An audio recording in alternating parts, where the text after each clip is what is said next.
اتنی امیر ہونے کے باوجود بھی طوائف گیری کرتی ہے۔ جو بھی سنتا منہ میں انگلیاں دبا لیتا۔ بھلا کوئی شوقیہ جسم کیسے بیچ سکتا ہے؟ ہاں، جتنی بھی طوائفیں تھیں سب کی اپنی مجبوریاں تھیں، ہر کسی کا اپنا راز تھا، مگر وہ تو کہتی تھی کہ جب بھی کوئی اس کا جسم نوچتا ہے تو اسے دل سے خوشی ہوتی ہے۔ ہفتے کے 5 دن وہ میڈم کے کوٹھے پر رہتی، جتنے پیسے اور تحفے ملتے اسے دوسری طوائفوں میں تقسیم کر دیتی تھی۔ لوگ نام پوچھتے تو کہتی نام میں کیا رکھا ہے؟ میڈم نے بنو نام رکھنا چاہا تو بولی کوئی کلمی نام ہونا چاہیے، جیسے امراؤ جاندا، پھر یہی نام رکھ دیا گیا۔ کچھ دنوں تک وہ امیروں کی سچ میں جان بن چکی تھی۔ نزاکت انتہا کی تھی، اس پر وہی مثال صادق آتی تھی کہ خدا جب حسن دیتا ہے تو نزاکت آ ہی جاتی ہے۔ جب کوئی اس کا جسم نوچتا تھا، اس کے کہکوں کی آواز پورے کوٹھے میں گونجتی تھی۔ لڑکیاں گاہک نہ ملنے پر آپس میں باتیں کر رہی ہوتی تھی۔ وہ ایک دوسرے کو ضمنی انداز میں دیکھ کر ہنستی تھی، لیکن اس کی ہنسی بھی عجیب تھی، جیسے کوئی برستی بارش میں سورج کا دیدار نصیب ہوتا ہے۔ 5 راتیں کوٹھے کے لیے وقف تھی اس کی، مگر اگلی 2 راتیں ایک بڑی سی گاڑی آتی اور وہ اس میں بیٹھ کر نہ جانے کہاں چلی جاتی تھی۔ ایک رات کوٹھے میں بیٹھ کر آخری پہر رات کے چلانے لگی تو بڑی مشکل سے اس کو قابو میں کیا۔ اس کے آنسو بہتے چلے جا رہے تھے۔ سکون آور دوا نے جلدی ہی اسے خوابوں کی نیند میں سلا دیا۔ نیلی کہاں ہو تم؟ سردار عاطف نے اسے پکارا۔ وہ بدن پر تولیہ لیے غسل خانے سے باہر نکل آئی۔ غسل خانہ خوابگاہ کے ساتھ منسلک تھا۔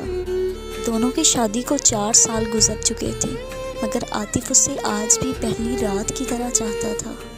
نیلوفر کی آج تک کوئی اولاد پیدا نہیں ہوئی، مگر شوہر نے کبھی اس بات کا کوئی طعنہ نہیں دیا۔ سب نے عاطف پر زور ڈالا کہ دوسری شادی کر لے، نیلوفر کو طلاق دے دے، مگر جب اس نے انکار کر دیا تو پھر سے کہا گیا کہ اسے بھی رکھ لو اور دوسری شادی بھی کر لو۔ لیکن عاطف نے کسی کی نہیں سنی، کیونکہ وہ محبت ہی بے انتہا کرتا تھا۔ 4 سال بعد بھی وہی محبت، اور نیلوفر بھی جان مارتی تھی اس پر۔ آج جب بلایا تو لہجے میں عجب درد تھا۔ نیلی کتنا پیار کرتی ہے مجھ سے سرتاج۔ وہ جب شدت محبت میں ہوتی تھی تو اسے سرتاج پکارا کرتی تھی، اتنا کہ سرکار کے قدموں میں رکھ دوں۔ اگر میں تم سے کچھ مانگوں تو انکار تو نہیں کرو گی نا؟ بے اختیار اس نے نفی میں سر ہلا دیا۔ سوچ لو سرتاج، اس نے شکوائے کناز لہجے میں پکارا۔ مجھے کسی کی اقرار چاہیے۔ کیا؟ نیلوفر اس بات کو سمجھ نہ پائی۔ میں ایک رات فہمی کے ساتھ گزارنا چاہتا ہوں۔ کیا؟ اس کے ہوش ٹھکانے نہ رہے۔ فہمی نیلوفر کی چھوٹی بہن تھی۔ یہ کیا کہہ رہے ہو تم؟ وہ حیرت اور صدمے سے اس کی طرف دیکھ رہی تھی۔ ہاں، وہ کہتا رہا کہ میں نے صرف تم سے محبت کی ہے، تمہاری جگہ کوئی نہیں لے سکتا۔ پر میں دن رات تڑپتا رہتا ہوں، جلتا رہتا ہوں، تڑپتا ہوں، راتوں کو نیند نہیں آتی۔ ہاں نیلی، بس ایک رات اس کے ساتھ چاہیے۔ نیلی نے اٹھ کر ایک زوردار تھپڑ لگا دیا۔ عاطف کی آنکھوں میں آنسو آ گئے اور کہنے لگا، مارو مجھے، ہاں مارو مجھے، میں اسی قابل تو ہوں۔ بچوں کی طرح پھوٹ پھوٹ کر رو دیا۔ نیلوفر جتنا بھی غصہ کرتی، مگر وہ جب پیار کرتی تھی تو وہ سب پر بھاری تھا۔ کچھ دن گزر گئے۔ عاطف ہڈیوں کا ڈھانچہ بن چکا تھا۔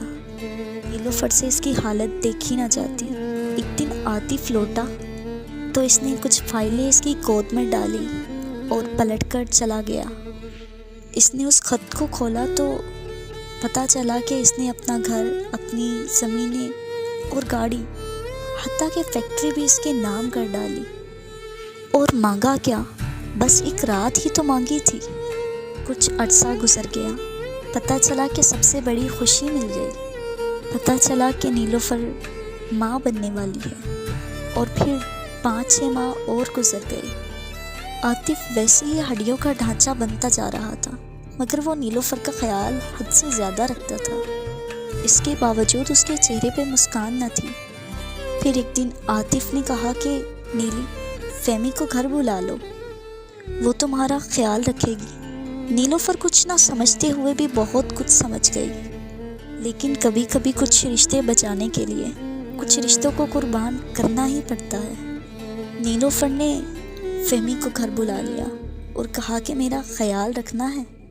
اس نے سوچا عاطف تو سارا دن گھر سے باہر ہوتا ہے، فہمی بھی سارا دن چہکتی رہتی تھی، کہتی تھی اس کا نام فہد رکھنا ہے، پھر اس کے کپڑے سیتی، سارا دن فہد فہد کا نام دیتی۔ ایک رات نیلوفر نے فہمی کو بلایا اور عاطف کو کھانا دینے کے لیے بھیجا۔ عاطف اپنے بیڈ روم میں لیٹا ہوا تھا۔ فہمی واپس پلٹنے لگی تو دروازے میں نیلوفر کھڑی تھی۔ عاطف نے چونک کر اسے دیکھا۔ نیلوفر نے کہا بس ایک رات۔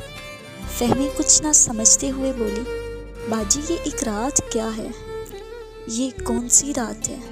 بس اسی وقت دروازہ بند ہو گیا اور اسی وقت نیلوفر زوردار آواز سے اٹھی اور کہا کہ بس ایک رات۔